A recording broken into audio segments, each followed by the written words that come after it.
It's only a game. Why you have to be mad? What is up, heroes of Dominion? My name is Charlie. This is Hero War Central, and in today's video, we're going to discuss 4 to 5 ways to counter the new hero Iris. She's very strong hero. I'm not going to discuss her skills in general. I am going to talk about some specific things as we work through this video, but I have a couple of ideas that you could use to protect your team. In fact, I've got 2 ideas to protect your team, and then a couple of ideas on how to defeat enemy Irises depending on the makeup of that team. But before I get into that, and by the way, this is a Facebook and web only video. Iris is not on Hero Wars mobile yet. I imagine she will be sometime in the future, but she's not there yet. I'm going to be showing you a lot of max testing stuff here, okay? And that is to say that this isn't going to work all the time, and it's going to vary pretty heavily depending on the Iris team that you're going up against. But do not level a team because myself or others suggest you to level a team because it's quote unquote overpowered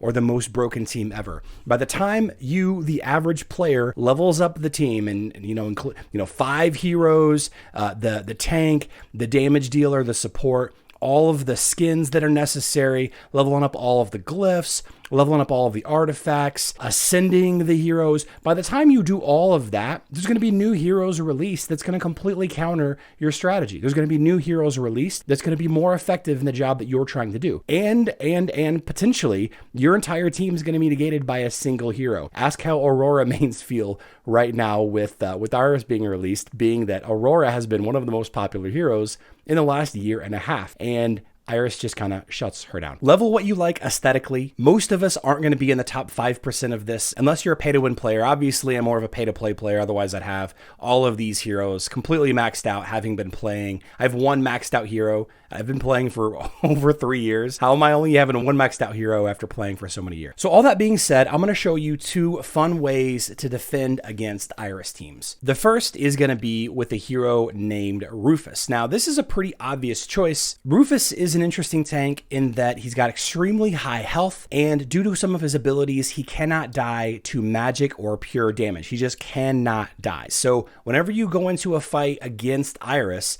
and it's a magic-based attacking team or a pure damage-based attacking team, then Rufus will not let your team be completely defeated. Now, that's not to say that you still have to figure out a way to defeat that enemy team. You have to build some damage dealers and some supports to go along with Rufus in order to counter that enemy Iris team. However, unless Iris gets really, really lucky with her Violet ability, most teams using Iris will not be able to defeat Rufus. Sure, you could add in Morrigan. Yeah, you just got to be careful. If you're gonna go up against a Morrigan Iris team, then obviously you're just not going to use Rufus. You're just going to use a different tank instead. Generally speaking, Rufus is going to be one of the better tanks to use against Iris. Another interesting choice to use to protect your team is going to be with the addition of Alvanor. Now, one of Alvanor's abilities is this Under the Forest Canopy. It's his ultimate. Alvanor activates a runic barrier that protects all allies and absorbs 100% of the damage dealt by basic attacks. Now, what's interesting about this is one of the very few shields in the game that you can activate when you want, that you can activate manually. So what you could do is wait until the enemy Iris uses her Expose Soul ability and then activate your Alvanor's ultimate. This will put that damage shield on that exposed soul. Now, it's not going to block everything. Skills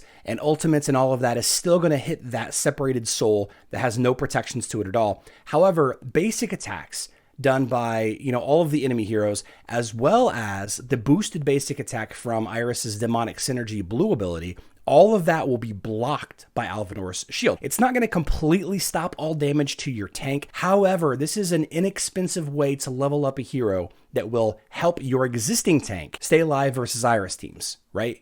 It's going to be much cheaper to level up Alvanor to block the damage done to your tank if you can time it properly than it would be to just level up a new tank. I got a lot of feedback in my last video whenever I was discussing ways to counter Iris, the Qingmao Iris comparison video. I got a lot of feedback about that. People were saying that I was just saying to not use Aurora when a lot of you have only leveled Aurora, and you could potentially still use Aurora. Just make sure to use Alvanor to block some of that damage. You could get lucky with other shields. Judge has this force field ability that's going to be very effective if and when Judge gets a rework this year. You also have Jorgen's Cycle of Energy ability that could land on your split soul, blocking damage for a while. And there are a few other shields in the game as well. Those are a couple of ways to defend your team against Iris. And again, you're going to need to build some heroes behind those defenses in order to counter the enemy team effectively. You might need high physical damage, you might need critical hit heroes, you might need slow, steady magic damage pressure. It's going to vary depending on what other heroes the enemy puts around their Iris. If you're finding this video interesting and helpful so far, please consider giving it a like.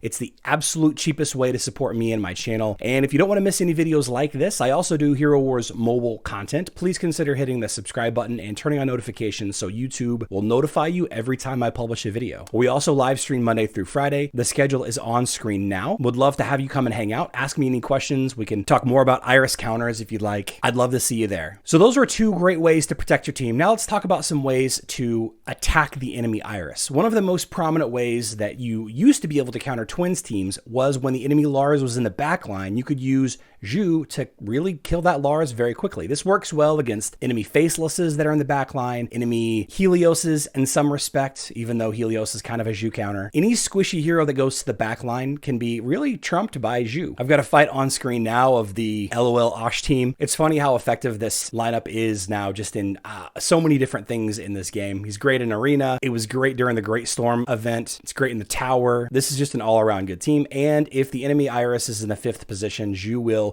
drop her relatively quickly. But what if Iris is not hiding in the back line? What if Iris is in the midline somewhere? Well, there's a couple of different ways you can go about doing that. The first way would be to use Cornelius. Now, an interesting thing about Iris is that she has the absolute highest intelligence in the game, when maxed out, of course. So you could consider not maxing out her intelligence glyph. If you have other high intelligence heroes in your team, this would protect her against your Cornelius. Cornelius has this ultimate ability, Heavy Wisdom, hits the enemy with the highest intelligence with a monolith, dealing damage proportional to their intelligence. All right, this is a magic attack modified ability that does physical damage. So I like to pair Cornelius with Nebula, a well-timed big Heavy Wisdom hit. You know, you want to make sure that Nebula has her buff on him whenever you use that ability. That should do plenty of damage to one shot, even the most maxed out Irises. Now, something you want to be careful of is if the enemy is using Axel, it is possible that the damage would be mitigated and your Cornelius is not going to be enough. So be mindful of that. If you do see the enemy is using Axel, it's possible that your Cornelius might not be enough. You might have to have another damage dealer on there.